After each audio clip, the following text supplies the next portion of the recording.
Kiev est loin d'être la seule cible de l'armée russe. De violents combats se poursuivent dans toute l'Ukraine. Moscou a annoncé hier élargir son offensive à l'ensemble du pays.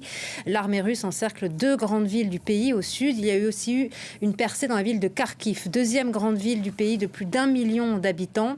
Les Ukrainiens disent, eux, aujourd'hui, garder le contrôle de cette ville. On retrouve Gulliver Krag, notre correspondant en Ukraine, dans un village où un missile vient d'être abattu.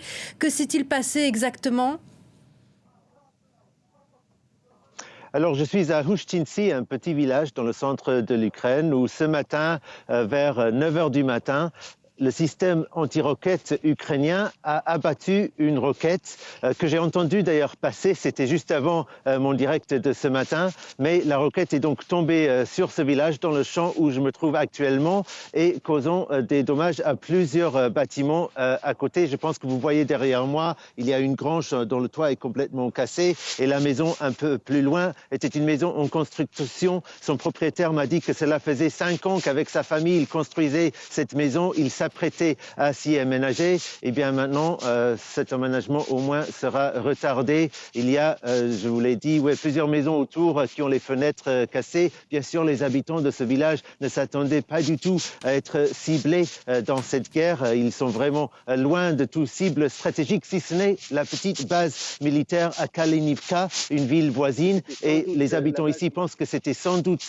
la base militaire là, à Kalinivka, qui était la cible de cette roquette. Et donc, ils ont dit heureusement que les Ukrainiens l'ont abattu, que les systèmes anti-roquettes a pu l'abattre, parce qu'au moins ici, personne n'a été blessé, personne n'a été tué. Et là-bas, il y aurait pu avoir plusieurs soldats qui auraient pu perdre la vie.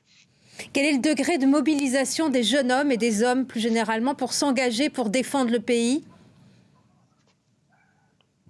Ici, là où on est, c'est vraiment très, très impressionnant comment presque tous les hommes, on a l'impression, et pas que les hommes, les femmes aussi, sont mobilisés pour faire ce qu'ils peuvent. Les hommes s'engagent dans les unités de défense territoriale, ou ceux qui ne sont plus en âge militaire ou qui ont des problèmes de santé qui ne leur permettent pas de sortir, font d'autres choses. On a vu des gens construire des barricades sur les routes. Ce matin est apparue une barricade qui n'était pas là hier soir, par exemple, et on a aussi vu à l'un de ces barricades, en fait, là où on nous a arrêtés pour contrôler nos documents, la voiture d'avant était pleine de cocktails Molotov.